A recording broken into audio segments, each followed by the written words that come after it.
Dobro jutro želim svima malima i velikima, dobro jutro baš u petak. Vrijeme nam baš nije krasno, ali je i kroz maglu jasno da je vikenda početak. Danas vikend kada dođe svaka briga neka prođe, zaboravi treba obaveze.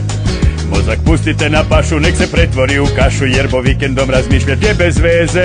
Da se glava ne potroši, zabadava.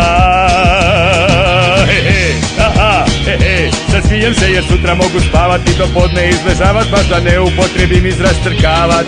Pa se veselim jer se neću morat dizat, nego krevet ću izlizat, a 3 dana neće trebat mi ni hrana.